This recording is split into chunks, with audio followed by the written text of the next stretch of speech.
ഇന്നത്തെ ചിന്താവാക്യം നെഹമ്യാവിന്റെ പുസ്തകം 2-ാം അധ്യായം 2-ാമത്തെ വാക്യം. ബാബിലോൺ രാജാവ് അർത്ഥകഷ്ട രാജാവിന്റെ ഫുഡ് മിനിസ്റ്റർ ആയിരിക്കുന്ന നെഹമ്യാവ് രാജാവിന് മുഖം കാണിക്കാൻ ചെല്ലുമ്പോൾ അവന്റെ മുഖം വാടിയിരിക്കുകയാണ്. രാജാവ് അവനോട് ചോദിക്കുകയാണ്, നിന്റെ മുഖം വാടിയത് എന്താണ്? നിനക്ക് രോഗമൊന്നുമില്ലല്ലോ, ഇത് മനസ്സിന്റെ ദുഃഖം തന്നെ എന്ന് പറയുകയാണ്. അപ്പോൾ നെഹമ്യാവ് പറയുന്ന ഒരു വാചകമാണ് പിന്നീട് താഴോട്ട് 1-ാം അധ്യായം 3-ാമത്തെ വാക്യത്തിൽ കാണുവാൻ സാധിക്കും. അത് മറ്റൊന്നുമല്ല, അവരുടെ അഭിമാന സ്തംഭമായിരിക്കുന്ന യെരൂശലേം ദേവാലയത്തിന്റെ മതിലുകൾ തകർന്നു കിടക്കുകയാണ്. ഇന്ന് ഓരോ വ്യക്തി ജീവിതത്തിന്റെ മതിലുകൾ തകർക്കപ്പെട്ട് അനേകർ ഈ ചുവന്ന കസേരയിൽ വന്നിരിക്കുന്നുണ്ട്. എന്തിനേറെ പറയുന്നു, നെഞ്ചു പൊട്ടുന്ന വേദനകളിൽ നിന്നും പ്രയാസങ്ങളിൽ നിന്നും ദുഃഖങ്ങളിൽ നിന്നും ദുരിതങ്ങളിൽ നിന്നും അനേകരിന്ന് ഇവിടെ കടന്നു വന്നിട്ടുണ്ട്. ഒരുപക്ഷെ മക്കളെ കുറിച്ചുള്ള ആകുലതകളായിരിക്കാം, സാമ്പത്തികമായി തകർന്നവരായിരിക്കാം, കുടുംബജീവിതത്തിൽ ഒത്തിരി പ്രതിസന്ധികളായിരിക്കാം, എന്നും പ്രയാസങ്ങളും ദുഃഖങ്ങളും ദുരിതങ്ങളുടെയും നടുവിലൂടെ കടന്നു പോകുന്നവരായിരിക്കാം. വ്യക്തി ജീവിതത്തിന്റെ മതിലുകൾ തകർന്നു കിടക്കുകയാണ്, അത് പണിയപ്പെടണം. യെരൂശലേം ദേവാലയത്തിന്റെ മതിലുകൾ തകർന്നു കിടക്കുകയാണ്, അത് പണിയപ്പെടണം. നെഹമ്യാവ് അതിന് മുൻകൈ എടുക്കുകയാണ്. അനുഗ്രഹിക്കപ്പെട്ടവരെ, ഇന്ന് രാത്രിയിലെ ചിന്ത, നെഹമ്യാവ് എങ്ങനെയാണ് മതിലുകൾ പണിതത്? നമുക്കെടുത്ത് വായിക്കാം. 4-ാം അധ്യായം അതിന്റെ 20-ാമത്തെ വാക്യം വളരെ പെട്ടെന്ന് എടുത്ത് വായിക്കാം. നിങ്ങൾ കാഹളനാദം കേൾക്കുന്നിടത്ത് ഞങ്ങളുടെ അടുക്കൽ കൂടിക്കൊള്ളുവിൻ, നമ്മുടെ ദൈവം നമുക്ക് വേണ്ടി യുദ്ധം ചെയ്യുമെന്ന് പറഞ്ഞു. നിങ്ങൾ കാഹളനാദം കേൾക്കുമ്പോൾ എവിടെയായിരുന്നാലും ഒരുമിച്ച് കൂടുവിൻ, നമ്മളുടെ ദൈവം നമുക്ക് വേണ്ടി യുദ്ധം ചെയ്യുമെന്ന് പറയുകയാണ്. ഒന്നാമത്തെ ചിന്ത ഏതാണ്? Faith in God. നെഹമ്യാവ് മതിലുകളെ പണിതത് ദൈവത്തിലുള്ള വിശ്വാസം. ഒരു ചോദ്യം ഇങ്ങനെയാണ്, നമുക്ക് ദൈവത്തിലുള്ള വിശ്വാസം എപ്രകാരമാണ്? ദൈവത്തിലുള്ള വിശ്വാസം എപ്രകാരമാണ്? ചെറിയൊരു തലവേദന വന്നു, നമ്മൾ എന്ത് ചെയ്യും? പിണ്ടിമന ഏതെങ്കിലും ആശുപത്രി ഉണ്ടെങ്കിൽ പോലെ ചേലാട്, അവിടെ ശരിയായില്ലെങ്കിൽ ബസേലിയസിൽ പോകും, അവിടെ ശരിയായില്ലെങ്കിൽ എറണാകുളത്ത് ഏതെങ്കിലും പോകും, അവിടെയും ശരിയായില്ലെങ്കിൽ വെല്ലൂര് പൊക്കോളാൻ പറഞ്ഞിട്ടുണ്ടെങ്കിൽ പോകും. അവിടെ ചെല്ലുമ്പോൾ പറയുകയാണ്, ഈ തലവേദന സുഖാവൂല, ഇത് ആളെ കൊണ്ട് പോകുന്ന തലവേദനയെന്ന് പറഞ്ഞാൽ നമ്മൾ എന്ത് ചെയ്യും? ദൈവത്തെ വിളിക്കാൻ തുടങ്ങും. ആദ്യത്തെ തലവേദന വന്നപ്പോൾ ദൈവത്തെ വിളിച്ചില്ല. ദൈവത്തിലുള്ള വിശ്വാസം എപ്രകാരമാണ് സഹോദരങ്ങളെ നമ്മളുടെ? ഇന്ന് പലപ്പോഴും ദൈവവിശ്വാസം നഷ്ടപ്പെട്ടുകൊണ്ടിരിക്കുന്ന ഒരു കാലഘട്ടത്തിലാണ് ജീവിക്കുന്നത്. നമ്മൾ വിശ്വസിക്കുന്നത് ആരാണ്? ഇന്ന് ചിലരുടെ ദൈവം മക്കളാണ്, ചിലരുടെ ദൈവം പള്ളിയാണ്, ചിലരുടെ ദൈവം വിശുദ്ധന്മാരാണ്. അതുകൊണ്ടാണ് പാഷൻ ഓഫ് ദി ക്രൈസ്റ്റ് കാണുമ്പോൾ ഒരു അമ്മച്ചിയുടെ തമാശ കഥ പറഞ്ഞത്, എൻ്റെ മാതാവേ, എൻ്റെ ഗീവറീസദായെ കർത്താവിനെ കാത്തുകൊള്ളണമേ എന്ന് തമാശ കഥ പറയുന്നതാണ്. നമ്മളുടെ ദൈവവിശ്വാസം എപ്രകാരമാണ്? യേശു ക്രിസ്തുവിലാണ് നാം വിശ്വസിക്കുന്നത്. എവിടെ നോക്കിയാലും ദൈവം. മലയാളത്തിൽ ഒരു വലിയ പാട്ടുകാരന്റെ മകൻ പാട്ടുകാരൻ പറയുന്നത്, മലയാളത്തിൽ ഒരു വലിയ പാട്ടുകാരൻ പറയുന്നത് എങ്ങനെയാണ്? എല്ലാ ദൈവങ്ങളും ഒന്നല്ലേ? എല്ലാ ദൈവങ്ങളും ഒന്നാണോ? പിണ്ടിമനക്കാരുടെ ഒരു ചോദ്യം, എല്ലാ ദൈവങ്ങളും ഒന്നാണോ? അല്ല. അപ്പോസ്തല പ്രവൃത്തികൾ 4:12 പറയുകയാണ്, ആകാശത്തിൻ കീഴെ ഭൂമിയിൽ മനുഷ്യരിടയിൽ രക്ഷിക്കപ്പെടാൻ ഒരേ ഒരു നാമം, അത് യേശു നാമം മാത്രമാണ്. ജീവിതത്തിൽ പ്രതിസന്ധികളും ദുഃഖങ്ങളും വരുമ്പോൾ ദൈവത്തിൽ മാത്രം ആശ്രയം വെച്ചുകൊണ്ട് മുന്നോട്ട് പോകുവാൻ സാധിക്കണം. ആശ്രയം വെക്കുന്നത് ദൈവത്തിൽ മാത്രമായിരിക്കണം. മനുഷ്യരിൽ ആശ്രയിച്ചിട്ട് യാതൊരു കാര്യവുമില്ല. പ്രശ്നങ്ങൾ വരുമ്പോൾ മനുഷ്യരുടെ മുമ്പിൽ കരഞ്ഞിട്ട് കാര്യവുമില്ല. യേശു ക്രിസ്തു ഏത് വീട്ടിൽ വെച്ച കരഞ്ഞത്? ലാസറിന്റെ വീട്ടിലാണ്. എന്തിനാണ് ലാസറിന്റെ വീട്ടിൽ പോയത്? ആ കുഞ്ഞനുജത്തിമാരുടെ കണ്ണുനീർ കണ്ടപ്പോൾ എന്റെ ദൈവത്തിന് നിലവിളി പിടിച്ചു നിർത്തുവാൻ സാധിച്ചില്ല. Jesus wept. യേശു കണ്ണുനീർ വാർത്തു. കരയുന്നവരോടൊപ്പം കരയുന്ന ദൈവത്തിന്റെ പേരാണ് യേശു ക്രിസ്തു. നിങ്ങളുടെ കണ്ണുനീരുകളെല്ലാം തുരുത്തിയിൽ ശേഖരിച്ചു വെച്ച് ദൈവം മാനിക്കും. നിങ്ങൾ ആരും ഭാരപ്പെടേണ്ട സഹോദരങ്ങളെ. നിങ്ങളെ നോക്കി ചില മനുഷ്യർ പറയും, നീ തകർന്നു പോകും, നീ നശിച്ചു പോകും, നീ മുടിഞ്ഞു പോകും. നിങ്ങളെ നോക്കി ശപിച്ചിട്ടുണ്ടെങ്കിൽ അതിന്റെ അർത്ഥം നിങ്ങളുടെ അനുഗ്രഹത്തിന്റെ തുടക്കമാണ്. നിങ്ങളുടെ അനുഗ്രഹത്തിന്റെ തുടക്കമാണ്. മറുഭാഗത്തില് അനേക വൈദികര്, മെത്രാപ്പൊലീത്തമാരെ എൻ്റെ കൂടെ പഠിച്ചിട്ടുണ്ട്. ഈ പള്ളികളൊക്കെ ചുമ്മാ പിടിച്ചുകൊണ്ട് പോകുമ്പോൾ ഞാൻ അദ്ദേഹത്തോടൊരു കോൺഫറൻസിൽ വെച്ച് ചോദിക്കുകയുണ്ടായി, എൻ്റെ പൊന്നു പിതാവെ, നിങ്ങളിങ്ങനെ കാണിക്കുന്നത് ക്രിസ്തുവിന് വിരുദ്ധമല്ലേ? അദ്ദേഹം എന്നോട് നോക്കിയിട്ട് പറഞ്ഞു, ഇത് യാക്കോബായ സഭയുടെ വളർച്ചയുടെ തുടക്കമാണ്. തകർച്ചയിൽ നിന്ന് എന്തുണ്ടാവുകയുള്ളൂ? വളരുകയുള്ളൂ. ലോകത്തിൽ ഏതെങ്കിലും ഒരു ദൈവത്താൽ പണിയപ്പെട്ട എന്തെങ്കിലും ഒരു പ്രസ്ഥാനത്തെ, ദൈവത്താൽ പണിയപ്പെട്ട ഒരു സഭയെ, ദൈവത്താൽ പണിയപ്പെട്ട ഒരു കുടുംബത്തെ എത്ര മനുഷ്യര് തകർക്കാൻ ശ്രമിക്കുന്നുവോ അത്രയധികം വളർന്നുകൊണ്ടിരിക്കും. നിങ്ങളുടെ കുടുംബത്തിൽ നോക്കി മനുഷ്യര് പുച്ഛിച്ചിട്ടുണ്ടെങ്കിൽ അറിഞ്ഞുകൊള്ളുക, നിങ്ങളുടെ വളർച്ചയുടെ ആരംഭമാണത്. നിങ്ങളുടെ കണ്ണുനീരുകളെ ദൈവസ്ഥലത്തേക്ക് സമർപ്പിച്ചു കൊടുക്കുക. സാരാപാത്തിലെ വിധവഴി എടുത്ത് ചെന്നിട്ട് പ്രവാചകൻ ചോദിക്കുന്ന ചോദ്യം ഇതാണ്: ചേച്ചി കുടിക്കാൻ അല്പം വെള്ളം തരാവോ? തരാമല്ലോ പ്രവാചക. പോരുന്ന വഴി കയ്യിലൊരു അപ്പം കൂടി എടുക്കണം. നടക്കില്ല. ദേശത്ത് മുഴുവൻ എന്താണ്? എന്നേക്കാൾ 10 ഇരട്ടി 100 ഇരട്ടി വേദവസ്ഥ അറിയാവുന്നവർ എന്റെ മുമ്പിൽ ഇരിക്കുന്നവര്. നടക്കില്ല. ദേശത്ത് മുഴുവൻ എന്താണ്? പട്ടിണിയാണ്, ദാരിദ്ര്യമാണ്, കുഞ്ഞുങ്ങൾ ചത്തുപോയിക്കൊണ്ടിരിക്കുകയാണ്. എന്റെ കലത്തിൽ കുറച്ച് മാവും എന്റെ ഭരണിയിൽ കുറച്ച് എണ്ണയും മാത്രമേ ഉള്ളൂ. ഞാനും എന്റെ മകനുകളെ തിന്നുകുടിച്ച് മരിക്കാൻ തീരുമാനമെടുത്ത് അവസാന റൗണ്ടിൽ, ജീവിതത്തിന്റെ അവസാന റൗണ്ടിൽ വിറക് പെറുക്കൊണ്ടിരിക്കുകയാണ്. ഈ എന്റെ പ്രിയമുള്ളവർ, ഈ പിണ്ടിമനപ്പള്ളിയുടെ മുറ്റത്ത് ലാസ്റ്റ് റൗണ്ടിൽ, അവസാന റൗണ്ടിൽ വിറക് പെറുക്കിക്കൊണ്ടിരിക്കുന്ന ചില മനുഷ്യർ വന്നിട്ടുണ്ടായിരിക്കാം. ഈ രാത്രിയിൽ അച്ഛൻ ഓർമ്മിപ്പിക്കട്ടെ, നിങ്ങളുടെ കണ്ണുനീരുകളെയും നിങ്ങളുടെ പ്രയാസങ്ങളെയും നിങ്ങളുടെ ദുഃഖങ്ങളെയും ദുരിതങ്ങളെയും എല്ലാം ദൈവത്തിലുള്ള വിശ്വാസത്തോട് ദൈവസന്നിധിയിലേക്ക് സമർപ്പിച്ചു കൊടുക്കുന്നുവെങ്കിൽ ഒരു കാലത്തും നിങ്ങളുടെ കലത്തിലെ മാവ് തീർന്നു പോവുകയില്ല.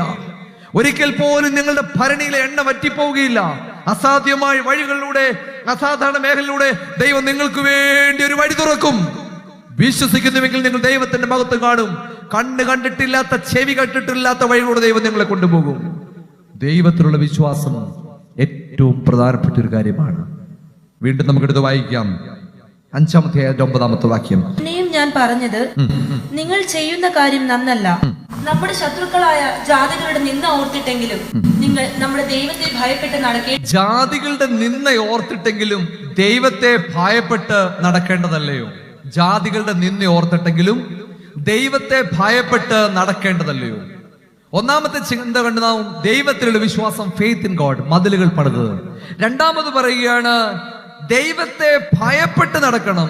ദൈവ ഭയം എന്ന് പറയുന്നത് fear of God. First point നമ്മൾ ഫെയ്ത്ത് ഓഫ് ഗോഡ് കണ്ടു. രണ്ടാമത് പറയുകയാണ് ഫിയർ ഓഫ് ഗോഡ്, ദൈവ ഭയം. എന്താണ് ദൈവ ഭയം എന്ന് പറയുന്നത്? ഞാൻ ഇതിനു മുമ്പ് നടന്ന ഒരു പള്ളിയിലെ ഒരു പെൺകുട്ടി ബിടെക് കഴിഞ്ഞു. അവരുടെ വീട്ടിൽ ഞാൻ ഇടയ്ക്ക് പോകാറുണ്ട്. പള്ളിയിലൊക്കെ വളരെ ആത്മാർത്ഥത നിൽക്കുന്നതാണ്. പെൺകുട്ടി ബിടെക് കഴിഞ്ഞതിന് ശേഷം അവള് കൊല്ലത്ത് ബാങ്ക് കോച്ചിങ്ങിന് പോയി. ജോലി കിട്ടി. കാനറ ബാങ്കിൽ പ്രൊഫഷണൽ ഓഫീസറായിട്ട് കിട്ടി. അപ്പോൾ അവളുടെ വീട്ടിൽ ചെന്നപ്പോൾ അവളുടെ അപ്പം പറഞ്ഞു, അച്ചോ, അവളെ ഇവിടെ അടുത്ത കെട്ടോ കെട്ടിച്ചേക്കണത്. അവളുടെ അപ്പം പറഞ്ഞു, അച്ചോ, ഇനി ഇവക്ക് ഒരു കല്യാണം വേണം. അച്ഛൻ ഈ പ്രസംഗിക്കാൻ നടക്കുന്നതൊക്കെ അല്ലേ, നല്ല പ്രാർത്ഥനയുള്ളൊരു ചെറുക്കനെ എവിടെയെങ്കിലും ആലോചിച്ചോളാൻ പറഞ്ഞു. അപ്പൊ അവള് പറഞ്ഞു, അച്ഛൻ നല്ല പ്രാർത്ഥനയുള്ള ചെറുക്കനെ എനിക്ക് ആവശ്യമില്ല, എനിക്ക് ദൈവഭയമുള്ള ഒരുത്തനും മതി. എന്താണ് ഈ പ്രാർത്ഥിക്കുന്നവരെല്ലാം ദൈവഭയം ഉണ്ടാകണമെന്ന് നിർബന്ധമില്ല. ചിലരുടെ പ്രാർത്ഥനകളൊക്കെ കണ്ടിട്ടുണ്ട്. ഞാൻ ഈ കഴിഞ്ഞ ദിവസം ഒരു സ്ഥലത്ത് ചെന്ന് കഴിഞ്ഞപ്പോൾ കൈ ഇങ്ങനെ സ്പെഷ്യൽ സ്റ്റൈലിലാണ് അടിക്കുന്നത്. സാധാരണയൊക്കെ അടിക്കുന്നത് ഇങ്ങനെയാണ്, പക്ഷെ ഈ അമ്മച്ചി ഇങ്ങനെ നിന്നാണ് അടിക്കുന്നത്, ഇങ്ങനെ കറക്റ്റായിട്ട്. അപ്പൊ ഞാൻ പറഞ്ഞു, അച്ഛനോട് പറഞ്ഞു, അച്ഛോ ഭയങ്കര ദൈവവിശ്വാസം പ്രാർത്ഥനയുള്ള. അപ്പൊ അച്ഛൻ പറഞ്ഞു, ഓവേ എന്ന് പറഞ്ഞു. അപ്പൊ അച്ഛൻ പറയുന്ന കാര്യം വെച്ചിട്ടുണ്ടെങ്കിൽ അച്ഛൻ കളിയാക്കി പറഞ്ഞതാണ്. ആ സഹോദരിക്ക് ഒരുപാട് സ്വത്തുക്കളുണ്ട്, അവരാരും മക്കൾക്കൊന്നും വീതിച്ചു കൊടുത്തിട്ടില്ല എന്ന് മാത്രമല്ല, മക്കളുടെ ഒരു തരിമ്പ് പോലും എന്നെ എടുക്കുന്നില്ല. അതിന്റെ ഭാഗമായിട്ട് അമ്മച്ചിയുടെ ഒരു മരുമകള് സൂയിസൈഡ് ചെയ്യപ്പെടുകയുണ്ടായി. അടുത്ത മരുമകളെ കൈത്തണ്ട മുറിച്ചു, കോലഞ്ചേരി ആശുപത്രിയിൽ നിന്ന് രക്ഷപ്പെട്ടു പോകുന്നു. പ്രാർത്ഥിക്കുന്നവരെല്ലാവരും ദൈവഭയമുള്ളവരാവണമെന്ന് നിർബന്ധമില്ല. നിങ്ങൾ ഈ പിണ്ടിമന പള്ളിയിലെടുത്ത് നോക്കുക, ഏറ്റവും കൂടുതൽ പ്രാർത്ഥിക്കുന്നവരെക്കാൾ കൂടുതൽ ഒരു പക്ഷേ, എല്ലാവരെയും എനിക്ക് ആരുടെയും പരിചയമൊന്നുമില്ല, ഒരു പക്ഷേ നിങ്ങൾ തിരിച്ചറിയേണ്ട ഒരു കാര്യം, ദൈവത്തെ ഭയപ്പെട്ട് നടക്കുന്നവർ. ദൈവത്തെ ഭയപ്പെടുക എന്നുള്ളത് ഏറ്റവും പ്രധാനപ്പെട്ട കാര്യമാണ്. അതായത് അഹങ്കാരമില്ലാത്ത മനുഷ്യർ. എവിടെ നോക്കിയാലും മനുഷ്യരുടെ അഹങ്കാരമാണ്. മക്കളെ കുറിച്ച് അഹങ്കരിക്കുന്നു, വീടിനെ കുറിച്ച് അഹങ്കരിക്കുന്നു, വാഹനത്തെ കുറിച്ച് അഹങ്കരിക്കുന്നു, സമ്പത്തിനെ കുറിച്ച് അഹങ്കരിക്കുന്നു, സൗഭാഗ്യത്തെ കുറിച്ച് അഹങ്കരിക്കുന്നു. എവിടെ നോക്കിയാലും അഹങ്കാരത്തിന്റെ വഴികളാണ്. സദൃശവാക്യങ്ങളുടെ പുസ്തകം 15:25, അഹങ്കാരിയുടെ വീട് യഹോവ പൊളിച്ചു കളയും, വിധവയുടെ ആദരോ അവൻ എന്നേക്കും ഉറപ്പിക്കും. 1 കൊരിന്ത്യർ 10:12, ആകയാൽ നിൽക്കുന്നു തോന്നുന്നവൻ വീഴാതിരിക്കാൻ സൂക്ഷിച്ചുകൊള്ളട്ടെ. 50-ാം സങ്കീർത്തനം 22-ാമത്തെ വാക്യം, ദൈവത്തെ മറക്കുന്നവരെ ഇത് ഓർത്തുകൊള്ളുവിൻ, ഞാൻ നിങ്ങളെ ചിന്തിക്കളയും, വിടുവിപ്പാൻ ആരും ഉണ്ടാവുകയില്ല. നഹൂം പ്രവാചകൻ 2:1, സംഹാരകൻ നിനക്കെതിരെ കയറി വരുന്നു, കോട്ട കാത്തുകൊള്ളുക, വഴി സൂക്ഷിച്ചു കൊള്ളുക, നിന്നെ തന്നെ നല്ലവണ്ണം ശക്തീകരിക്കുക, അരമുറുക്കുക. നമ്മൾ എന്ത് കണ്ടിട്ടാണ് ഈ ഭൂമിയിൽ അഹങ്കരിക്കുന്നത്? മക്കളെ കണ്ടിട്ടാണോ? വീട് കണ്ടിട്ടാണോ? വാഹനം കണ്ടിട്ടാണോ? സമ്പത്ത് കണ്ടിട്ടാണോ? സൗഭാഗ്യം കണ്ടിട്ടാണോ? ഹിന്ദി സംസാരിക്കുന്ന ഒരു നാട്ടില് 2-3 വർഷങ്ങൾക്ക് മുമ്പ് പ്രസംഗിക്കാനായിട്ട് ചെന്നു. കഥയായിട്ടൊക്കെ എടുത്താൽ മതി കേട്ടോ. അവരുടെ ബന്ധുക്കളൊക്കെ ഈ പ്രദേശത്തുണ്ട്.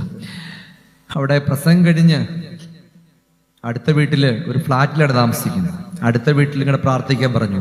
മാർത്തോമ സഭയിൽപ്പെട്ട കുടുംബമാണ്.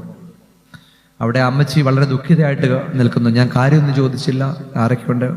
മോനുണ്ട്, മോളുണ്ട്, അപ്പനുണ്ട്, അമ്മയുണ്ട് എന്ന് പറഞ്ഞു. അപ്പോൾ ചോദിച്ചവർക്കൊക്കെ വേണ്ടി പ്രാർത്ഥിച്ചു. പോരുന്നതിന് മുമ്പ് അമ്മയുടെ മുഖം വാടിയിരിക്കുന്നു.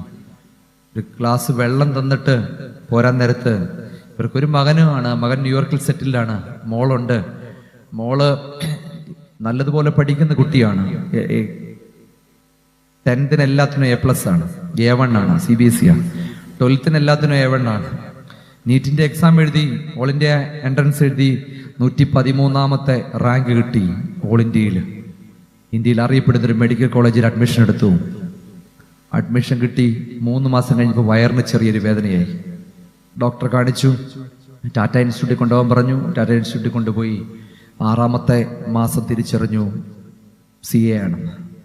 2 ഓപ്ഷൻസ് ആണ് വെച്ചത്. ക്യാൻസറിന് 2 ഓപ്ഷനാണ് വെച്ചത്. ഐദർ റിമൂവ് ദ യൂട്രസ്, ഒന്നുകിൽ ഗർഭപാത്രം എടുത്തു മാറ്റുക, അല്ലെങ്കിൽ മരണം വരിക്കുക.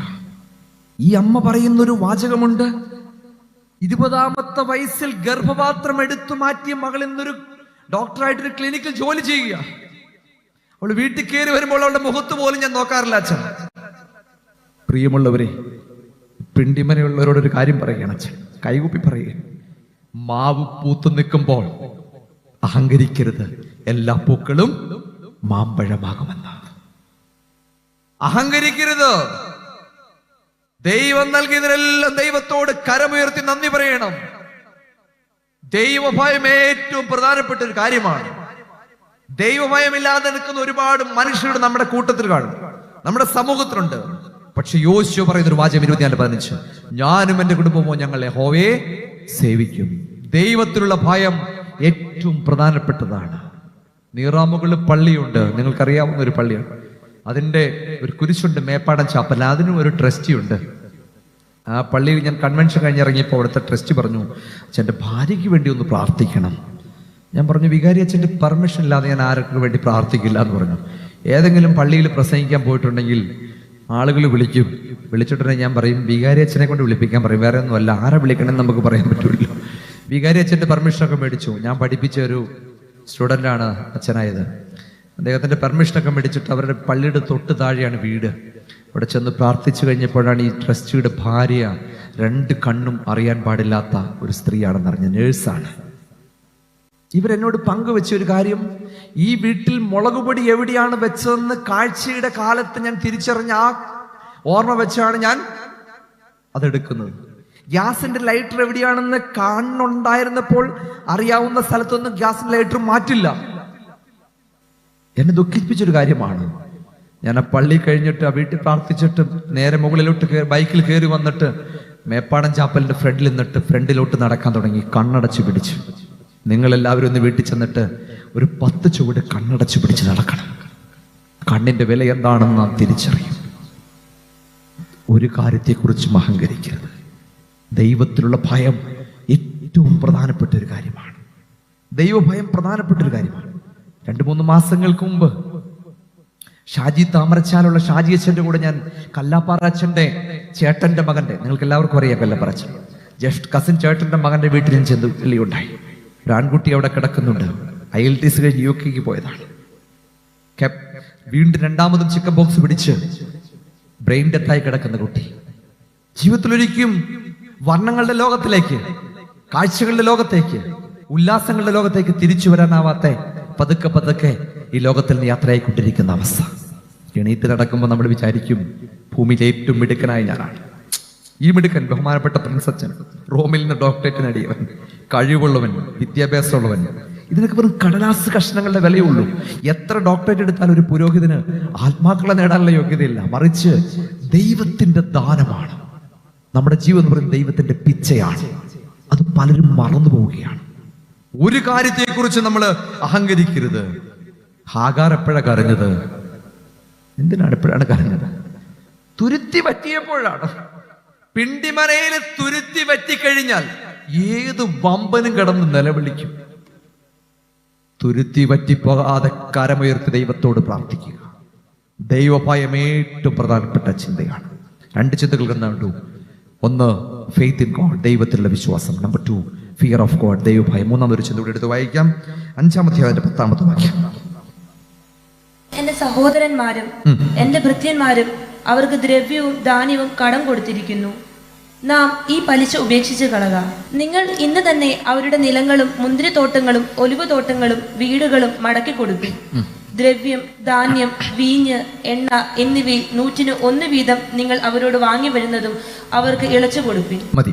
പ്രിയമുള്ളവരെ, മൂന്നാമത് മതിലുകൾ പണിതിന്റെ അടുത്തൊരു ചിന്ത എന്ന് പറയുന്നത് ദൈവത്തിലുള്ള വിശ്വാസവും ദൈവഭയവും മാത്രം പോരാ.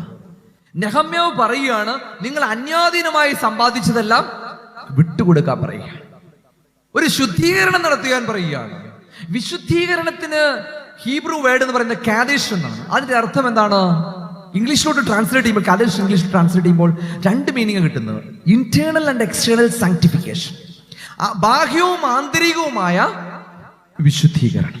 എന്താണ്? ഒന്ന്, നാം കണ്ടു ദൈവത്തിലുള്ള വിശ്വാസം. 2, ദൈവഭയം. 3, വിശുദ്ധീകരണം. വിശുദ്ധീകരണത്തിന് 2 ദളങ്ങളുണ്ട്, 2 തലങ്ങളുണ്ട്. ബാഹ്യമായ വിശുദ്ധീകരണവും ആന്തരികമായ വിശുദ്ധീകരണം. എന്താണ് ബാഹ്യമായ വിശുദ്ധീകരണം? വളരെ ശ്രദ്ധിച്ചിരിക്കണം. നിങ്ങളുടെ വീട്ടിൽ 10 ലിറ്റർ പാല് കറക്കുന്ന ഒരു പശു ഉണ്ടെന്ന് വിചാരിക്കുക. പശു ഉള്ളവരൊന്നും തെറ്റിദ്ധരിക്കരുത്, രാത്രി എനിക്ക് വീട്ടിൽ പോകേണ്ടതാണ്. നിങ്ങൾ 15 ലിറ്റർ പാല് ഡെയിലി വിൽക്കുന്നു എന്ന് വിചാരിക്കുക. ബാക്കി 5 ലിറ്റർ എവിടെ നിന്നായിരിക്കും? അടുത്തൊരു ഉദാഹരണം പറയുകയാണ്. ഈ പെണ്ടിമനയിൽ നിങ്ങൾക്ക് 2 ഏക്കർ സ്ഥലമുണ്ടെന്ന് വിചാരിക്കുക. നിങ്ങൾ അതിൽ റബ്ബർ വെട്ടിക്കളഞ്ഞു, പുതിയതായിട്ട് റബ്ബർ വയ്ക്കുകയാണ്. പെട്ടെന്ന് ഈ പള്ളിയുടെ വിദ്യാർത്ഥി പ്രസ്ഥാനക്കാർ കൊണ്ടുവന്ന് ഓരോ വീട്ടുകാർക്കും ഓരോ തേക്കിന്റെ തൈ തരികയാണെന്ന് വിചാരിക്കുക. പള്ളിയിൽ നിന്ന് ഒരു 10 തൈ വെച്ച് നിസാര വിലയ്ക്ക് തരികയാണെങ്കിൽ നിങ്ങൾ അത് വാങ്ങിച്ചുകൊണ്ട് പോരും. എന്നിട്ട് ഈ തേക്കിന്റെ തൈ വെട്ടിക്കളഞ്ഞ റബ്ബർ തോട്ടത്തിന്റെ എവിടെ വെക്കും? എന്തിനാണ് ഈ അതിരെ വെക്കുന്നതിന്റെ കാരണം? നടുക്ക് വെച്ച തേക്ക് വളരൂലേ? നിങ്ങളെടുത്ത് നോക്കുക, ഈ തേക്ക്, കാളിപ്പന, ഇങ്ങനെയുള്ള മരങ്ങളെല്ലാം എവിടെയാണ്? അതിരയിലാണ്. അതിന്റെ കാരണം എന്താണ്? അതിരയിൽ നിന്നാളാണോ വളരുള്ളൂ? നടുക്കുന്ന വളരില്ലേ? അതായത് അപ്പുറത്തെ പറമ്പുകാരന്റെ വെള്ളവും വളവും കൂടെ നമ്മുടെ പറമ്പിലേക്ക് ഉള്ള മരമാണ്. എന്നിട്ട് നമ്മൾ പാടും, കാന്തൻ വരാറായി നാമം പോകാറായി, തീ കത്തിക്ക, തീ കത്തിച്ചോ, കത്തിച്ചോ, കത്തിക്ക, സർവവും യേശുനാഥനായി സമർപ്പണം ചെയ്തിരിക്കുന്നു. അടിച്ച് തകർത്ത് പാടുകയാണ്.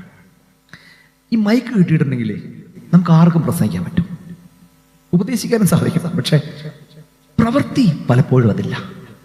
ഇന്ന് കാണുന്ന മനുഷ്യരൊക്കെ ഇന്ന് എന്തുകൊണ്ടാണ് നമ്മളെ കണ്ടിട്ട് ആരും മേരി പ്രാർത്ഥിക്കുന്ന പിണ്ടിമനപ്പള്ളിയിൽ എനിക്കും കൂടെ പ്രാർത്ഥിക്കണം എന്ന് പറയാത്തതിന്റെ കാരണം എന്താണ്? ഞാനൊരു കോമൺ നെയിം പറഞ്ഞ കേട്ടോ, മേരിമാരുണ്ടെങ്കിൽ തെറ്റിദ്ധരിക്കരുത്. മത്തായി പ്രാർത്ഥിക്കുന്ന യേശുവിനോട് എനിക്കും കൂടെ പ്രാർത്ഥിക്കണമെന്ന് നിങ്ങളുടെ ചുറ്റുവട്ടത്തുള്ളൊരു അക്രൈസ്തവൻ പറയാത്തതിന്റെ കാരണം എന്താണ്?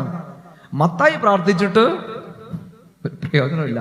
മേരി എല്ലാ നോമ്പും നോക്കൂ, പക്ഷെ മേരിയുടെ മക്കൾ എന്താ നോമ്പ് നോക്കാത്തെ? മേരി നോമ്പ് നോറ്റിട്ട് മേരിയുടെ കുടുംബത്തിൽ എന്തെങ്കിലും മാറ്റം ഉണ്ടാകുന്നുണ്ടെങ്കിൽ മക്കള് എത്ര മദ്യപാനാണ് ശ്രദ്ധിക്കും. അമ്മയ്ക്ക് എന്തെങ്കിലും മാറ്റം ഉണ്ടോ? പ്രിയമുള്ളവരെ, ബാഹ്യമായ വിശുദ്ധീകരണം ഏറ്റവും പ്രധാനപ്പെട്ട ഒരു കാര്യമാണ്. നമ്മളെ കണ്ടിട്ട് നമ്മളെ കുറിച്ച് നമ്മുടെ ഞാൻ എന്നെ കുറിച്ചൊരു മാർക്കിട്ടുണ്ട്, മിടുക്കൻ, കഴിവുള്ളവൻ. പക്ഷെ എന്നെ കുറിച്ച് എന്റെ വീട്ടുകാരൊരു മാർക്കിട്ടുണ്ട്, അത് 100-ൽ എത്ര മാർക്കാണ്? എന്നെ കുറിച്ച് പിണ്ടിമന ദേശത്ത് എന്തൊരു മാർക്കിട്ടിട്ടുണ്ട്? എന്നെ കുറിച്ച് ദൈവം, 4-ാമത്തെ ചിന്ത, എന്നെ കുറിച്ച് ദൈവം ഒരു മാർക്കിട്ടിട്ടുണ്ട്. പ്രിയമുള്ളവരെ, ബാഹ്യമായ വിശുദ്ധീകരണം ഏറ്റവും പ്രധാനപ്പെട്ട ഒരു കാര്യമാണ്. 1 തെസ്സലോനിക്കർ 4:3 പറയുകയാണ്, ദൈവത്തിന്റെ ഇഷ്ടമോ നിങ്ങളുടെ വിശുദ്ധീകരണം തന്നെ. ഈ വിശുദ്ധതകൾ വിശുദ്ധിയുള്ളവർക്കും വെടിപ്പുള്ളവർക്കും മാത്രം നൽകുന്നു. വിശുദ്ധീകരണം ഏറ്റവും പ്രധാനപ്പെട്ട ഒരു കാര്യമാണ്. നമ്മൾ വിശുദ്ധീകരിക്കപ്പെട്ടിട്ടുണ്ടോ? ഞാനൊരു കുറച്ച് നാളെ വീട് പണിതിട്ട്, ഇതും കഥയായിട്ട് എടുത്താൽ മതി കേട്ടോ, ഇവിടുന്ന് കെട്ടിച്ചു വിട്ടെ. ഞാൻ ഇങ്ങനെ പറയുന്ന സംഭവങ്ങളൊക്കെ പറയുന്നത് ചിലപ്പോൾ നിങ്ങളുടെ ഏതെങ്കിലുമൊക്കെ ബന്ധുക്കൾ കാണുമ്പോൾ പിന്നെ കോറിലേറ്റ് ചെയ്തിട്ട് പറയും താഴോട്ട്. ഞാൻ ഈ തൊട്ടടുത്ത് ചേലാട് കഴിഞ്ഞ ദിവസം വന്നായിരുന്നു. അപ്പോൾ എൻ്റെ സംഭവം പറഞ്ഞു അച്ഛാ ഇത് ഇന്നോടത്തെ വീട്, അങ്ങനെ ദയവ് ചെയ്ത് അതിൻ്റെ കഥയായിട്ട് എടുത്താൽ മതി. ജീവിച്ചിരിക്കുന്നവരോ എന്നാ പറയുന്ന ഒരു വാചകമൊക്കെ ഉണ്ടല്ലോ. ഒരു വീട് പണിയുന്ന സമയത്ത് വാട്ടർ കണക്ഷൻ എടുക്കണം, ഇതേവരെ എടുത്തിട്ടില്ല. അപ്പോൾ ഞാൻ എൻ്റെ പ്രിയപ്പെട്ട ഒരു കൂട്ടുകാരൻ അച്ഛൻ്റെ അടുത്ത് പള്ളിയിൽ പ്രസംഗിക്കാൻ പോവാണ്. ആ പ്രസംഗം കഴിഞ്ഞിട്ട് അടുത്ത ദിവസം വേറൊരു പള്ളിയിലാണ്, ഹൈറേഞ്ചിലാണ്. അപ്പോൾ ആ അച്ഛൻ്റെ വീട്ടിൽ കിടന്നു. തലേദിവസം ഭക്ഷണം കഴിച്ച് പിറ്റേ ദിവസം ബ്രേക്ക്ഫാസ്റ്റ്, ഉച്ചയ്ക്ക് ഭക്ഷണം കഴിച്ച് വൈകിട്ട് അച്ഛൻ കൊണ്ടുവന്ന് വിടാമെന്നൊക്കെ പറഞ്ഞു. അച്ഛൻ വീടിന് വാട്ടർ കണക്ഷൻ എടുത്തിട്ടില്ല. അത് പേടിക്കേണ്ട ആവശ്യമില്ല, നമ്മൾ പോണ വഴിക്ക് ബേസിലിൻ്റെ വീട്, ബേസിനോട് ചോദിച്ചാൽ മതി പറഞ്ഞു. ചെറിയ ബേസിലൊരു പ്യൂണായിരുന്നു വാട്ടർ അതോറിറ്റിയിൽ, ഇപ്പോൾ ക്ലർക്കായി. അപ്പം ഞാൻ ബേസിൻ്റെ വീട്ടിലോട്ട് ചെന്നു. വണ്ടിയിലാണ് കൊണ്ടുപോകുന്നത്, ബൈക്കിലാണ്. അപ്പോൾ ബേസിൻ്റെ വീട്ടിൽ ചെന്നപ്പോൾ വലിയ 2800 സ്ക്വയർ ഫീറ്റ് വീട്, നല്ലൊരു വീട്. വീടിൻ്റെ മുറ്റത്ത് വലിയൊരു കാറ് കിടക്കുന്നുണ്ട്. ബേസിൽ ചെന്ന വഴി ടാങ്ക് മഞ്ഞ കളറുള്ള, അത് കലക്കി കുടിക്കച്ച, പൂവുള്ള ബിസ്ക്കറ്റ് കഴിക്കുമെന്ന് പറഞ്ഞു, കാര്യങ്ങളൊക്കെ പറഞ്ഞു. അച്ഛൻ ഇനി കൂടുതൽ വാട്ടർ കണക്ഷനെ കുറിച്ച് അറിയണമെന്നുണ്ടെങ്കിൽ വാട്ടർ അതോറിറ്റിയുടെ എക്സി പോണ വഴിക്കാൻ താമസിക്കുന്നത്, അയാളുടെ വീട്ടിൽ കയറിയാൽ മതി എന്ന് പറഞ്ഞു. അപ്പോൾ എക്സി എന്ന് പറയുമ്പോൾ എനിക്ക് മനസ്സിലായില്ല. പിന്നെയാണ് എക്സിക്യൂട്ടീവ് എഞ്ചിനീയർ. അതൊരു കത്തോലിക്ക സഭയിൽപ്പെട്ട ആളാണ്. കത്തോലിക്കനാട്ടോ എന്ന് പറഞ്ഞു എന്നോട്. അപ്പോൾ ഞാൻ അങ്ങോട്ട് പോവുകയാണ്. അപ്പോഴത്തേക്കും മഴ പതുക്കെ ചാറാൻ തുടങ്ങി.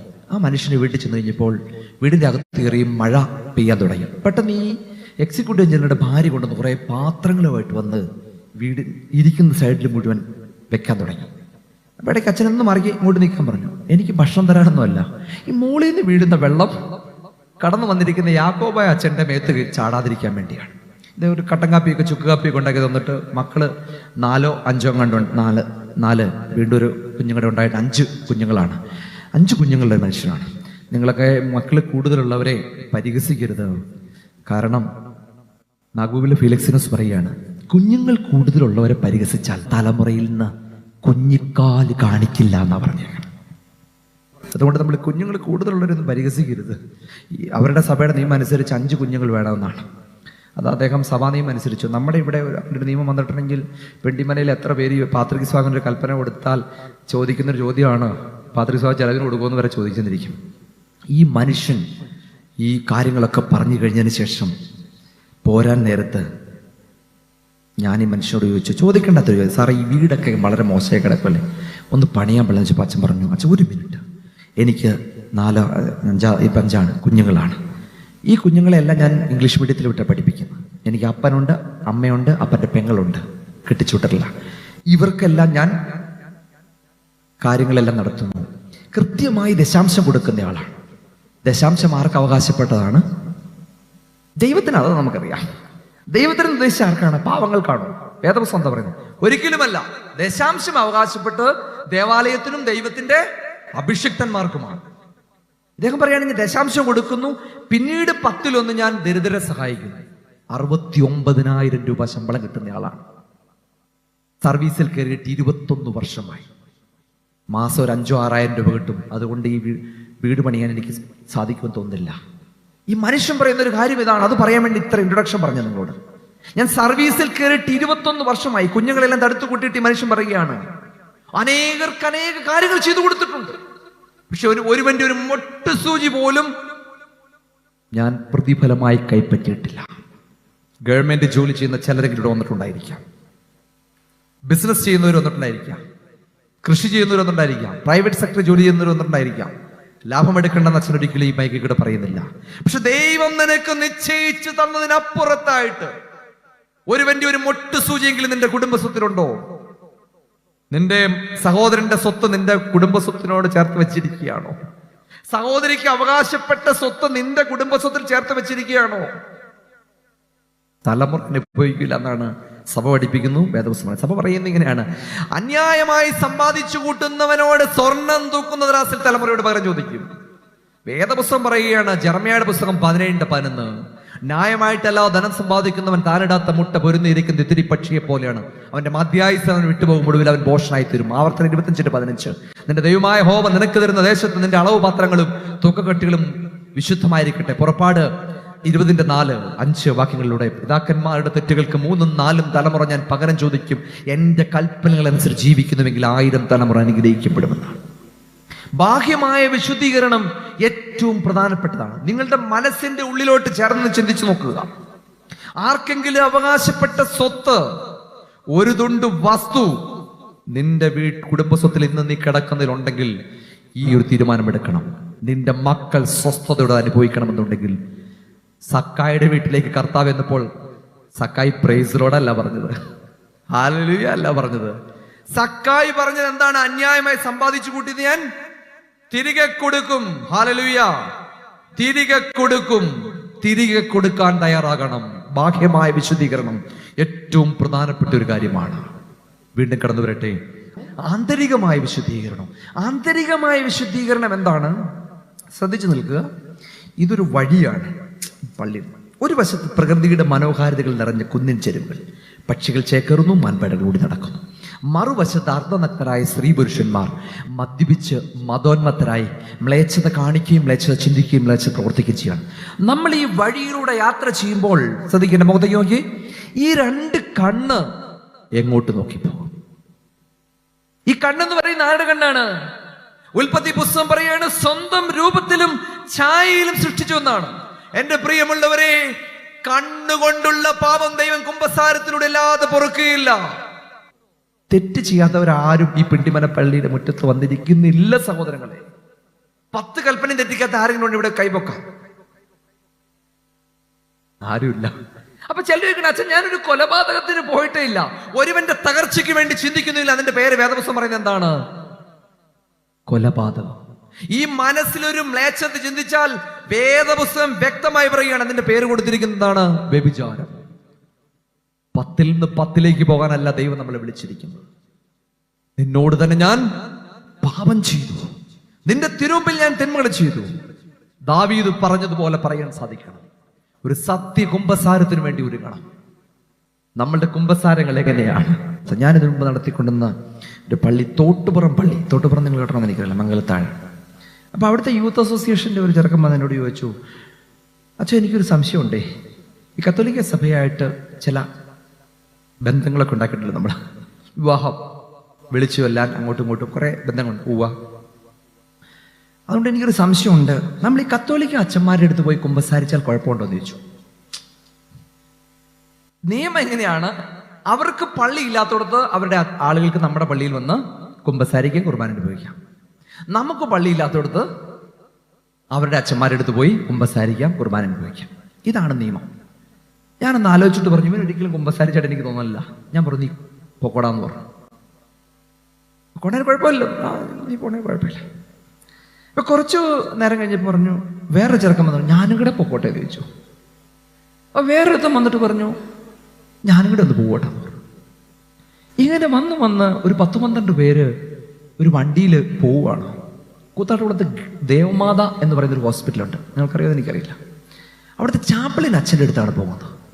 അപ്പൊ ഞാൻ വിചാരിച്ചു, അപ്പൊ ആളുകൾ പറഞ്ഞു, അച്ഛാ കുമ്പസാരിക്കാൻ ഭയങ്കര ബുദ്ധിമുട്ടാണ്, അപ്പോൾ ധ്യാന ഗുരുവൊക്കെ ആയിരിക്കുമെന്ന് വിചാരിച്ച് ഞാൻ ഈ അച്ഛൻ ആരാണെന്ന് ഈസ്റ്റർ കഴിഞ്ഞപ്പോൾ പിന്നെ അന്വേഷിച്ച് മനസ്സിലായത്, ഒരു 75 വയസ്സ് പ്രായ, ചെവി രണ്ടും കേൾക്കാൻ പാടില്ലാത്തൊരു പാവം പിടിച്ച അച്ഛനാണ്. കുമ്പസാര കൂടുകളിലെല്ലാം ദൈവത്തെ പറ്റിച്ചുകൊണ്ടിരിക്കുക, സത്യ ദൈവത്തെ പറ്റിച്ചുകൊണ്ടിരിക്കുക. ഈ മനുഷ്യരാരും നമ്മുടെ രക്ഷയ്ക്കായിട്ട് വരില്ല.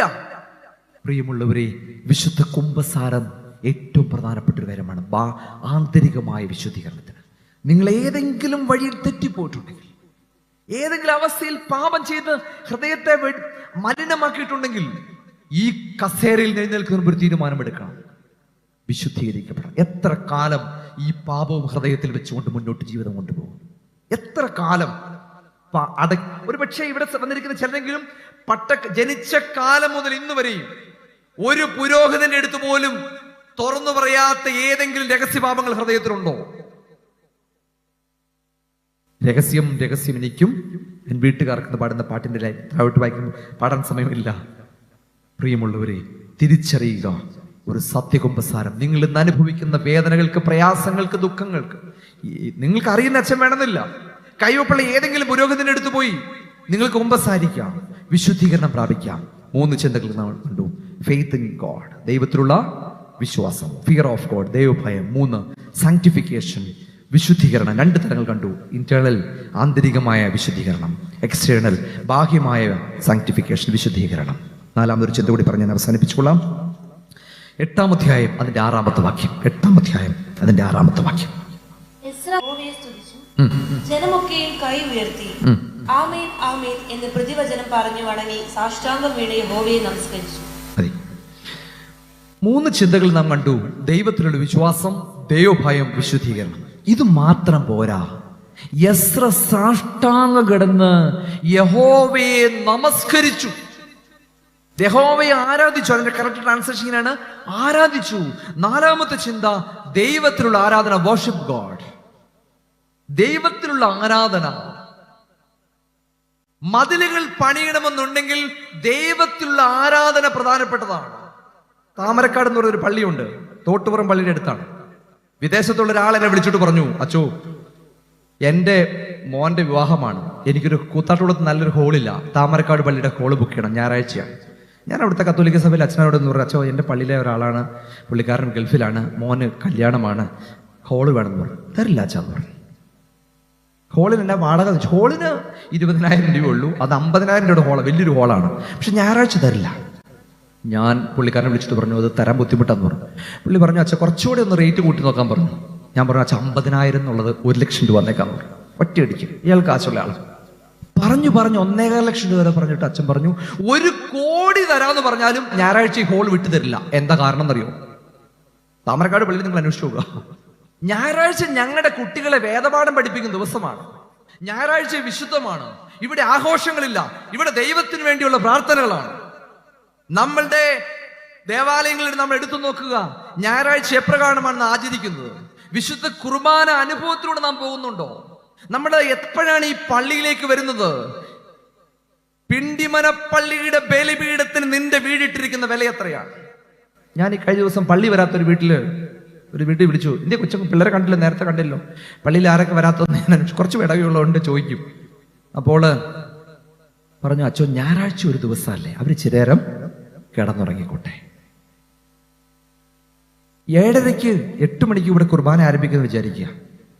അച്ഛനങ്ങനെ പലതും പറയും. ഞാൻ എത്ര മണിക്ക് വരും? ഞാൻ 9:30 ആയിട്ടേ വരുള്ളൂ. അപ്പോൾ എൻ്റെ കൊച്ചിനൊരു, നമ്മുടെ ഒരു കുട്ടിക്കൊരു ഓപ്പറേഷൻ ബെസേലിസിലുണ്ടെന്ന് വിചാരിക്കുക. 8 മണിക്കാണ് ഓപ്പറേഷൻ. നമ്മൾ ഡോക്ടർ അങ്ങനെ പലതും പറയും, 9 മണിക്ക് വരുള്ളൂ എന്ന് പറയും. നമ്മുടെ ഈ സ്കൂളിൽ ഒരു എൻട്രൻസ് ടെസ്റ്റ് നടത്തുന്നെന്ന് വിചാരിക്കുക, അല്ലെങ്കിൽ ചേലാട് എവിടെയെങ്കിലും. എക്സാം കൺട്രോളർ പറയും 9:30 ആകുമ്പോൾ റൂമിൽ കയറണം, 10 മണിക്ക് എക്സാം തുടങ്ങും. എക്സാം കൺട്രോളർ അങ്ങനെ പലതും പറയും. ഞാൻ 10 മണിക്ക് വരുള്ളൂ നമ്മൾ പറയുമോ? നമ്മുടെ കർത്താവ് നമുക്ക് ഒരു 7-ാം കൂലിയായിരിക്കുകയാണ്. നാട്ടിൽ പറന്നു പോകുന്ന ഒരു കാക്കയ്ക്ക് നമ്മളൊരു കുറ്റം കണ്ടെത്തും. ആ കാക്കയുടെ പറക്കല് അത്ര ശരിയല്ല. ഒരു ചോദ്യം ചോദിക്കുകയാണ്, നിന്റെ വീട് പിണ്ടിമന പള്ളിയുടെ ബലിപീഠത്തിന് ഇട്ടിരിക്കുന്ന വില എത്രയാണ്? യൂദ വെള്ളിക്കാശിട്ടു കർത്താവിന്. നീ എപ്പോഴാണ് ദേവാലയത്തിലേക്ക് വരുന്നത്? സ്കൂൾ ബസ് വന്ന് നിൽക്കുന്ന 7 മണിക്ക് വന്ന് നിൽക്കുന്നെങ്കിൽ 5 മണിക്ക് എഴുന്നേറ്റ് ബ്രേക്ക്ഫാസ്റ്റ്, ലഞ്ച്, വേണമെങ്കിൽ ഡിന്നർ കൂടി ഉണ്ടാക്കി വെക്കും. പക്ഷെ കർത്താവിന് നിങ്ങളുടെ വീട് വിലയിട്ടില്ല എങ്കിൽ നിങ്ങളുടെ മക്കൾക്ക് കർത്താവ് വിലയിടില്ല. ഞാന് പട്ടമേക്കുന്നതിന് മുമ്പ് അച്ഛൻ എൻ്റെ കൂടെ പഠിച്ചൊരു അച്ഛൻ്റെ കൂട്ടുകാരനാണ്, മാനന്തവാടി രൂപതയിൽപ്പെട്ടതാണ്. ഈ അച്ഛൻ പട്ടമേക്കാനായിട്ട് അവർക്ക് ഡിസംബർ മാസം അവസാനമാണ് ഡേറ്റ് കൊടുക്കുന്നത്, എല്ലാ കത്തോലിക്ക സഭയിലും മുഴുവൻ ആളുകൾക്കും.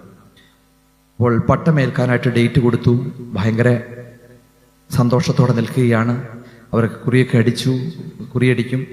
ഇടവക മുഴുവൻ ഇടവക്കാരെ വിളിച്ചു, സമീപ പ്രദേശങ്ങളിലൊക്കെ വിളിച്ചെല്ലാം ഭക്ഷണത്തിനുള്ള കാര്യങ്ങളൊക്കെ ക്രമീകരിച്ചു. പെട്ടെന്നാണ് ഈ അച്ഛൻ വിളിച്ചിട്ട് പറയുന്നത്, എന്നോട് പങ്കുവയ്ക്കുകയാണ്, ഒരു പ്രാർത്ഥനാ വിഷയമുണ്ട് കേട്ടോ പ്രിൻസേ, ഒരു പ്രാർത്ഥനാ വിഷയമുണ്ട്. ഇങ്ങനെ ഒരു രൂപത്തിൽപ്പെട്ട ഒരാളുടെ പട്ടം കൂടെ. ഞാൻ പറഞ്ഞു, എപ്പോഴും നീ പറയാറില്ലല്ലേ? അദ്ദേഹത്തിൻ്റെ അമ്മയ്ക്ക് ക്യാൻസറാണ്. കിംസ് ഹോസ്പിറ്റലിൽ കോഴിക്കോട് ഓപ്പറേഷൻ നടത്തണം, രക്ഷപ്പെടുമോന്നറിയില്ല. അപ്പോൾ ഓപ്പറേഷന് വേണ്ടി ഒരുങ്ങി. ഡോക്ടർ ഫിക്സ് ചെയ്ത ഡേറ്റ് ഈ പട്ടംകോട്ടയുടെ ഡേറ്റാണ്. ഈ അമ്മ പറഞ്ഞൊരു കാര്യമുണ്ട്, എനിക്ക് ഓപ്പറേഷൻ വേണ്ട ആവശ്യമില്ല, ഓപ്പറേഷൻ നടത്താം, ഒരുപക്ഷെ ഞാൻ മരിച്ചു പോയേക്കും, പക്ഷേ എൻ്റെ മകൻ്റെ പട്ടംകോട്ടയുടെ ദിവസം കുർബാന നടക്കുന്നുണ്ട്. ആ കുർബാന കഴിഞ്ഞിട്ട് ഞാൻ ഓപ്പറേഷൻ വിധേയമായിക്കൊള്ളാം. ഡോക്ടർ സമ്മതിച്ചില്ല. നിങ്ങളുടെ റിസ്കിലെടുത്ത് പോകാമെന്ന് പറഞ്ഞു. മാനന്തവാടി രൂപതയിൽ ആ പുരോഹിതന് പരിശുദ്ധാത്മാഭിഷേകത്തോടു കൂടി വിശുദ്ധ പട്ടത്ത് നൽകിയതിനു ശേഷം ആദ്യമായിട്ട് ബലിയർപ്പിക്കുകയാണ്. ആ ബലിപീഠത്തിലേക്ക് ഈ സ്ത്രീ തൻ്റെ രോഗത്തെ സമർപ്പിച്ചപ്പോൾ അത്ഭുതകരമായിട്ടാണ് ദൈവം സൗഖ്യം കൊടുത്തത്. ഇന്നും അവർ ജീവിക്കും. ഒരു സംഭവം പറഞ്ഞ് അവസാനിപ്പിച്ചുകൊള്ളാം. കോട്ടയത്തൊരിടത്ത്, ചുമ്മാച്ചനൊക്കെ ആവുന്നതിന് മുമ്പ് കോട്ടയത്തൊരിടത്ത് അപ്പോഴത്തെ ദിവനാസി സെമിനാരുടെ കൂടെ നിൽക്കുകയാണ്. അപ്പോൾ ഒരു പള്ളിക്കാർ പറഞ്ഞു അന്ന് അവിടുത്തെ മെയിൻ ശുശ്രൂഷക്കാരനില്ല, എന്നോട് വരണമെന്ന് പറഞ്ഞു. ഞാൻ വന്നു. അപ്പോൾ തലേദിവസം അച്ഛനെ വിളിച്ചിട്ട് പറഞ്ഞു, ഒരു വീട്ടുകാർ പറഞ്ഞു അപ്പച്ചൻ വീണുപോയി, 6 മണിക്ക് വീണുപോയി, അപ്പച്ചൻ ബോധം നഷ്ടപ്പെട്ട് എന്തൊക്കെ വിളിച്ചു പറയുന്നുണ്ട്, കണ്ടിട്ട് മരിക്കും എന്നൊരു ലക്ഷണമാണ്, 80-85 വയസ്സായി, അച്ഛൻ നാളെ കൊണ്ടുവന്ന് കുർബാന കൊടുക്കണം എന്ന് പറഞ്ഞു. അച്ഛൻ അപ്പോൾ ഫോൺ വിളിച്ചിട്ട് പറഞ്ഞു 2 പാത്രങ്ങൾ ക്രമീകരിക്കണം, കൈ കഴുകാൻ വെള്ളം സോപ്പ് വേണം, ഒരു പാത്രം വേണം, സ്പൂൺ വേണം, ഗ്ലാസ് വേണം, എന്നിട്ട് കൈ കഴുകുന്ന വെള്ളം ആരും ചവിട്ടാത്തോട്ട് ഒഴിക്കണം, ഒത്തിരി നിയമങ്ങളൊക്കെ പറഞ്ഞു. രാവിലെ പോരാൻ നേരത്ത് കുർബാന കഴിഞ്ഞ് ഈ അച്ഛൻ പോവുകയാണ് ശുശ്രൂഷക്കാരനെ കൂട്ടിക്കൊണ്ട്. ശുശ്രൂഷക്കാരനല്ല, അന്ന് ഞങ്ങളാണ് പോകുന്നത്. അവിടെ ചെന്നു, അച്ഛൻ പ്രാർത്ഥിച്ചു. പ്രാർത്ഥന തുടങ്ങിയ വഴി ഈ ബോധം നഷ്ടപ്പെട്ട മനുഷ്യൻ ഇടയ്ക്കൊക്കെ ഉപബോധ മനസ്സിൽ നിന്ന് പറയണം ആമീൻ ബാറക്കുമോർ സ്തോമൻ കാലസ. എനിക്ക് അത്ഭുതമായി. ബോധം നഷ്ടപ്പെട്ട ഒരു മനുഷ്യൻ കുർബാന കൊടുക്കുന്നതിന് മുമ്പ് അച്ഛൻ പ്രാർത്ഥിക്കുമ്പോൾ ഇങ്ങനെ പറയുകയാണ്. അച്ഛൻ ലിക്വിഡ് ഫോമിലായിരുന്നു കുർബാന, അത് വായിലോട്ട് കൊടുത്തു, കൈ കഴുകി. ഗേറ്റ് എത്തിയപ്പോൾ അവർ കൈകൊട്ടി വിളിച്ചു. അച്ഛൻ അവിടെ നിന്നേ, അപ്പച്ചൻ മരിച്ചുപോയി എന്ന് പറഞ്ഞു. എനിക്ക് അത്ഭുതമായി. ഇത് കണ്ടോണ്ട് ഒരു മഞ്ഞ സാരി ഉടുത്തൊരു ചേച്ചി അവിടെ നിൽപ്പുണ്ടായിരുന്നു. മഞ്ഞ സാരി ഉടുത്ത് ആരെങ്കിലും തെറ്റിദ്ധരിക്ക് കയറും, എനിക്ക് രാത്രി വീട്ടിൽ പോകണം. ആ ചേച്ചി പറഞ്ഞു, ആ അമ്മച്ചി പറഞ്ഞു, അച്ഛാ വീട്ടിലും ഒരു അപ്പച്ചൻ കിടക്കണ്ട, അവിടെയും കൂടെ വന്നൊന്ന് പ്രാർത്ഥിക്കാവോ എന്ന് ചോദിച്ചു. എനിക്കും സത്യം പറഞ്ഞാൽ നിങ്ങളെ പോലെയല്ല, ഞാനൊരു സാധാരണ ഒരു പൊടനായ ഒരാളാണ്. ഞാൻ ഭയങ്കര ചെറിയ കാര്യം കേട്ടാലും ഭയങ്കര പൊട്ടിച്ചിരിക്കുന്ന ആളാണ്. ഞാൻ ഈ ഗാംഭീര്യമുള്ള ഈ വെല്ലിച്ചൻ്റെ മുമ്പിൽ നിന്നപ്പോൾ ഞാൻ ഭയങ്കരമായിട്ട് ചിരിച്ചുപോയി. അച്ഛൻ്റെ ഒരു ക്രൂദ്ധമായി നോക്കി. സെമിനാരിൽ പോകാനുള്ള ആളാണോ ഇത്ര കാക്കാന്ന് ചിരിക്കണമെന്ന് ചോദിച്ചു. ഞാൻ പെട്ടെന്ന് ചുണ്ടൊക്കെ അടക്കി, എനിക്കെന്നാലും ചിരി വന്നു. കാരണം വെച്ചിട്ടുണ്ടെങ്കിൽ ഈ ആദ്യത്തെ വീട്ടിൽ കുർബാന കൊടുത്ത വഴി അച്ഛൻ തൊട്ട വഴി ആൾ മരിച്ചു. 2ാമത്തെ വീട്ടിൽ ആ അമ്മച്ചിയുടെ അമ്മായിപ്പം കിടക്കുന്നുണ്ട്, അവിടെയും കൂടെ വന്നിട്ട് പ്രാർത്ഥിച്ചിട്ട് പോകണമെന്ന് പറഞ്ഞു. അച്ഛൻ ആ വീട്ടിലോട്ട് പോവുകയാണ്. ആ വീട്ടിലെ മനുഷ്യനും ബോധം നഷ്ടപ്പെട്ട ആളാണ്. പക്ഷെ ആ വീടിന് ഒരു പ്രത്യേകതയുണ്ട്, ഈ മനുഷ്യൻ 8 വർഷമായിട്ട് കിടക്കുകയാണ്. ഞാൻ അവിടെ ചെന്ന വഴിയാണ് എനിക്ക് മനസ്സിലായത് ആ അമ്മച്ചി പറഞ്ഞതിൻ്റെ സാങ്കത്യം. കിടന്ന് പുറത്തെ തൊലിയൊക്കെ ദ്രവിക്കാൻ തുടങ്ങിയിട്ട് ദുർഗന്ധം അമ്മയ്ക്ക്. ഒരു കുട്ടിക്കൂറ പൗഡറിന്റെ മോള് കട്ട് ചെയ്തിട്ട് പൗഡർ ആ മുറി മുഴുവൻ വെതറി. അത്രയ്ക്ക് ദുർഗന്ധമാണ്. ലോകത്തിലെ ഏറ്റവും കൂടുതൽ ദുർഗന്ധമുള്ളതാണ് മനുഷ്യന്റെ ശരീരം ചെയ്യുമ്പോഴാണ്. കോലഞ്ചേരി പള്ളിയിലെ സഹവിയായിരുന്നു മുമ്പ്. അവിടെ ഒരു ആംബുലൻസ് ഓടിക്കുന്ന ഒരു ചേട്ടനുണ്ട്. കോലഞ്ചേരി പള്ളിയുടെ ആംബുലൻസിന് നല്ല ഓട്ടമാണ്. കാരണം ആംബുലൻസ് AC ആയതുകൊണ്ടോ അല്ലെങ്കിൽ ആംബുലൻസ് ഇതായിട്ടൊന്നും അല്ല, നല്ല ലാഭമുള്ള പരിപാടിയാണ് കോലഞ്ചേരി പള്ളിക്കകത്ത്. മറ്റു പള്ളിക്കാർക്കെല്ലാം നഷ്ടമാണ്. കാരണം ഈ ചേട്ടൻ അനാഥ ജടങ്ങളൊക്കെ എടുത്തുകൊണ്ട് ഹൈറേഞ്ച് കട്ടപ്പന ആ ഭാഗത്തേക്ക് കൊണ്ടുപോകും. കാരണം ഈ അഴുകി കിടക്കുന്ന ചേട്ടൻ ആരും ഒറ്റ ഡ്രൈവർമാർ എടുക്കൂല, ഈ ഭാസ്കരൻ ചേട്ടൻ എടുക്കും. പോയിട്ട് തിരിച്ചു തന്നെ വഴി ഈ മനുഷ്യൻ വണ്ടി കഴുകുന്നത് എങ്ങനെയാണെന്നറിയോ? ചാണകം ഒഴിച്ച് കഴുകണം. ചാണകം കലക്കിയിട്ട് അതൊന്ന് തളിക്കും. എന്താണ് ഈ ചാണകം ഒഴിച്ച് കഴുകുന്നത്? ചാണകം നമ്മൾ എടുത്തിട്ട് സോപ്പിട്ട് കേട്ട് കയ്യിലൊന്ന് മണത്ത് നോക്കുക. എന്തിൻ്റെ മണമായിരിക്കും? ഒപ്പിൻ്റെ മണമാണോ ചാണകത്തിൻ്റെ മണമായിരിക്കും? ചാണകത്തിൻ്റെ മണം. ഒന്നോടെ സോപ്പിട്ടിട്ട് വീണ്ടും മണത്താൽ ചാണകത്തിൻ്റെ മണമായിരിക്കും. മനുഷ്യന്റെ ദുർഗന്ധം വമിക്കുന്ന അത്രയ്ക്ക് മനുഷ്യന്റെ ശരീരം അത്രയ്ക്ക് ദുർഗന്ധമാണ്.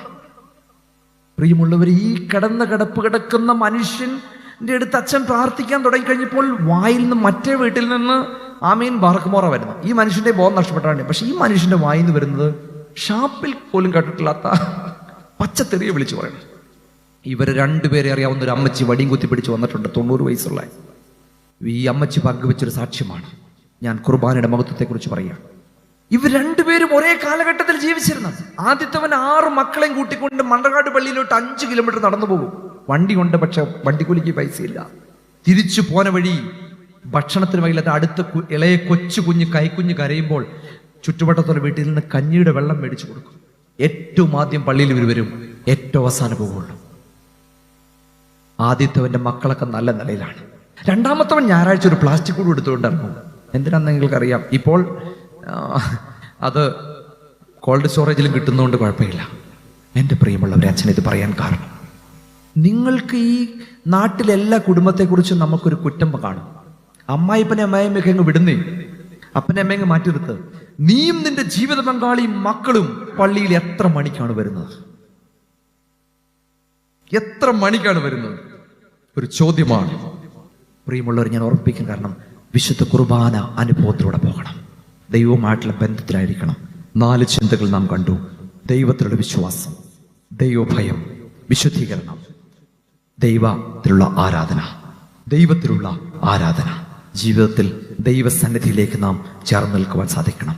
നമുക്ക് ഒരു നിമിഷം എഴുന്നേൽക്കാം.